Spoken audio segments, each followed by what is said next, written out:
Welcome to this lesson on qualitative research methods. Ethnography is the lesson that you will be getting today from Laura Bomi. Why qualitative research? I felt like it was important to start this with some sense of why qualitative research is important, and this quote was helpful for me personally. It says, "For more than half a century, quantitative methods have dominated the research that informs us regarding what we do. Yet with all of the money that has gone into funding these quantitative inquiries into illness and health behavior, they have contributed nothing new in our understanding of the human condition." Godfrey Hochbaum.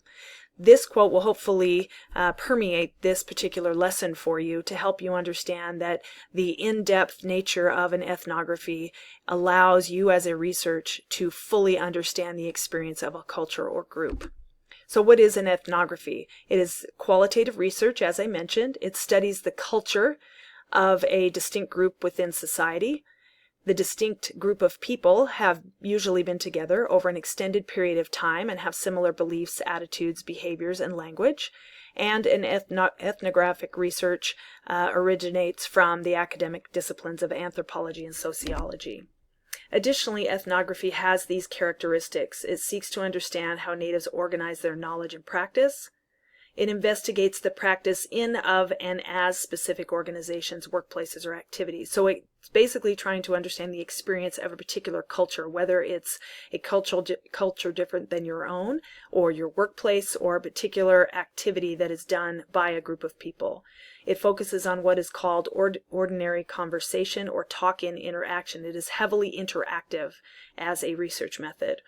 It explores how people accomplish the interactions we take for granted in everyday life. The everyday life aspect of an ethnography is important. It is looking at those everyday activities that we do. A central tenet of ethnography is that people's behavior can only be understood within the context of that culture or group. And then lastly, this quote, "Ethnography is actually situated between powerful systems of meaning. It poses its questions at the boundaries of civilizations, cultures, classes, races, and genders. Ethnography decodes and recodes, tilling the grounds of collective order and diversity, inclusion and exclusion. It describes processes of innovation and structurization, and is itself part of these processes." That's a very deep definition of ethnography. One of the elements that is important to an ethnography is this idea of richness. And if you would like to read this information, I will just highlight it. But in contrast to positivist and quantitative research that use surveys and collect lots of data, ethnography tends to collect less sample data, but it is very rich in what it does collect. It has a lot of in-depth data, and you'll see here by this picture on the left that the elements of interview, such as listening, outlining your notes, being flexible, and asking in-depth and open-ended questions is very important.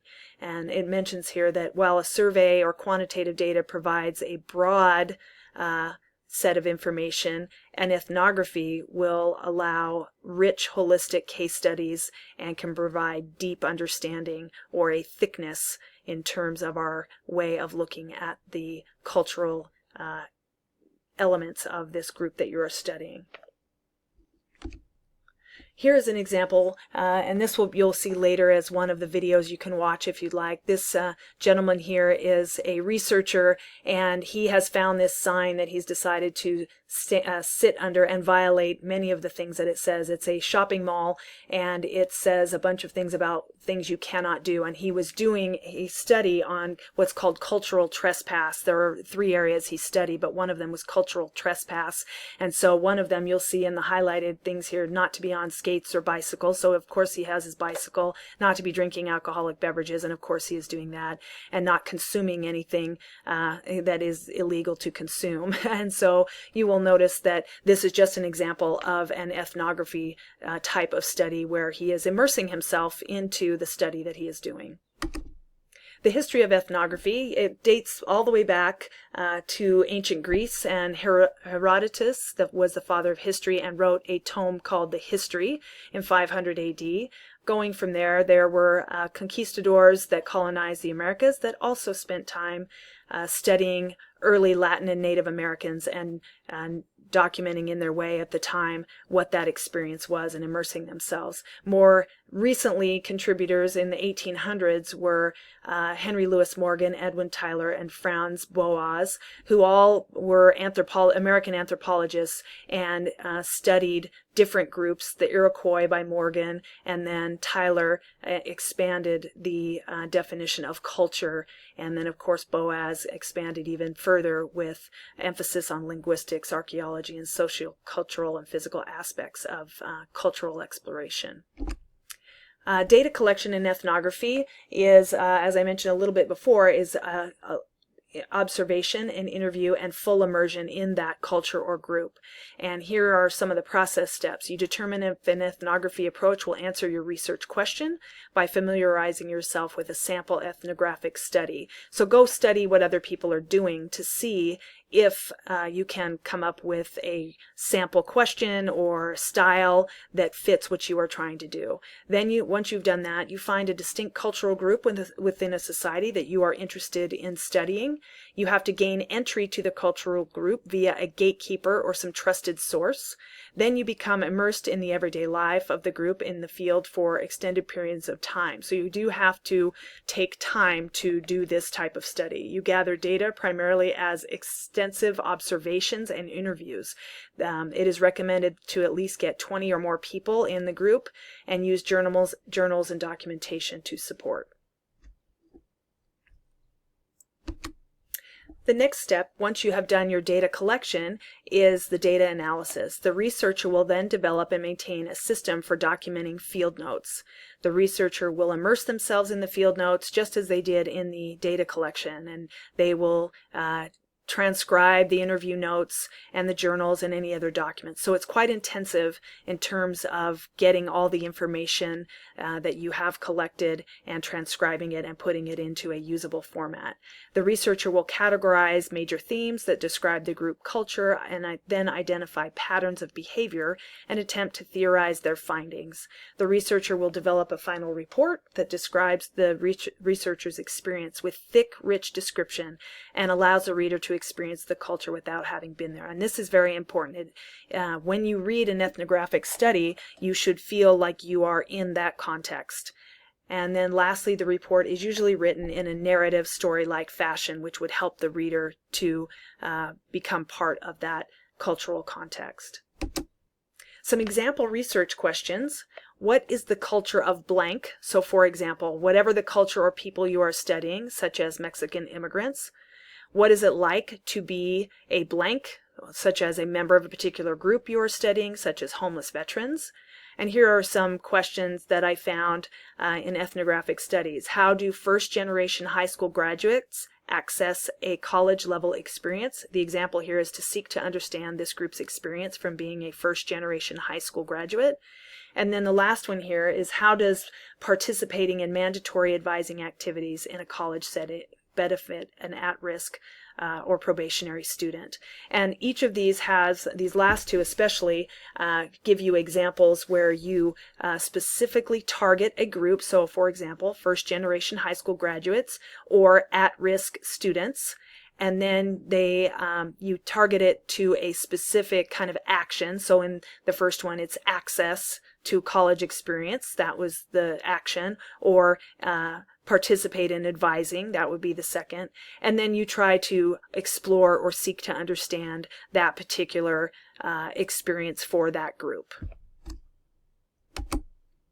So benefits of an ethnographic approach. I won't read all these, but they'll be here for you, and I have attached the full PowerPoint to the discussion board for you. But some of the ones that I want to highlight is you can, in an ethnographic study, use both qualitative and quantitative methods. We have learned that using a mixed methods approach in any aspect is good, but you can do that in an ethnographic study. You could do an initial survey to kind of narrow down a group you want to study, or once you've found a group you want to study, do a survey to target your question.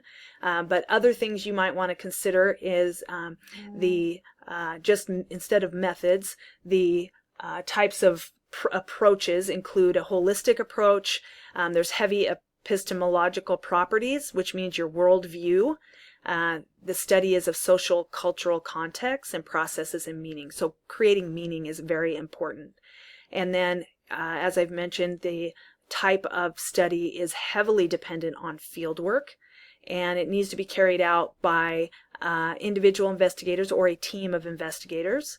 It is a process of discovery, and it has an iterative approach to it where you can do something that allows you to have learning episodes. So you build on each of the parts of your study by learning new ways and new things and then building from there. Therefore, it is also very flexible and iterative and creative. And then it is an emergent learning process. And I've mentioned here it is interpretive and reflexive and highly constructivist, if that is a style that is appealing to you. And it does require daily and continuous recording of field notes because it's quite intensive. And it has this thickly described case studies. So all of these are benefits of this type of approach. Drawbacks and limitations. For these types of studies, it does require a lot of time in the field to understand a culture. You can't just go in and do a few focus group interviews and do maybe a couple of observations. You have to immerse yourself in that culture for a period of time. And you will see that if you watch any of the videos, that is an important element. It requires significant effort to transcribe interviews and documentation.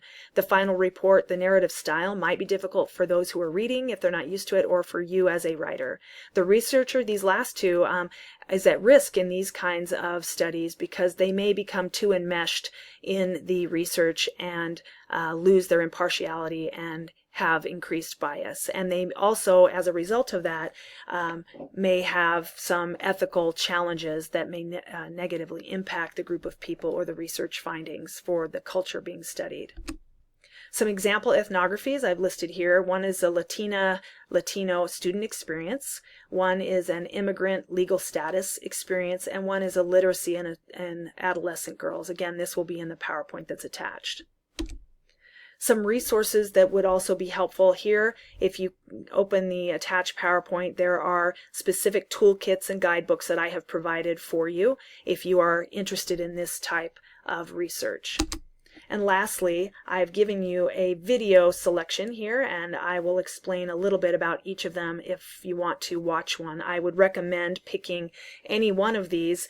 This Alice Goffman one is related to kids in college and prison and how we are conditioning kids for one of those two choices. And that one's very interesting. This Helen Kahan is a daily dose of ethnography. This one is more from a strategic and organizational perspective. It's very good. She is a little bit hard to understand, so but her points are good, and she has some good video clips in there about what she's teaching. This Wade Davis, Cultures at the Far Edge of the World, is exploring cultures that are far removed from us and have very little in the way of education or prosperity. This last one is the one that from Jeff Farrell that I shared with you earlier in terms of the picture of the trespass, trash, and train. And his ethnography was using cultural trespass and what trash and a trip on a train. And he did all of these experiences. Lastly, here is a summary of the key points. An ethnography is a qualitative research study of a distinct group or culture. Once access is gained, data is gathered primarily via observation and interview. The analysis consists of discovering major themes from data that describe the culture or group. The final report is narrative with thick, rich descriptions of the culture. The benefits of an ethnography are to gain true understanding of a cultural context via holistic, iterative, and constructivist methods. And limitations are that it is time-consuming, researcher biased, can be research biased because you get too involved, and which presents some ethical challenges, and the narrative style of the report can be difficult. Some questions I would like you to consider as you go forward: to think of a cultural group you would like to know more about, reflect on your own college or work environment, and how can an ethnographic study promote understanding and awareness of a culture's experience, and what about this presentation has changed your thinking.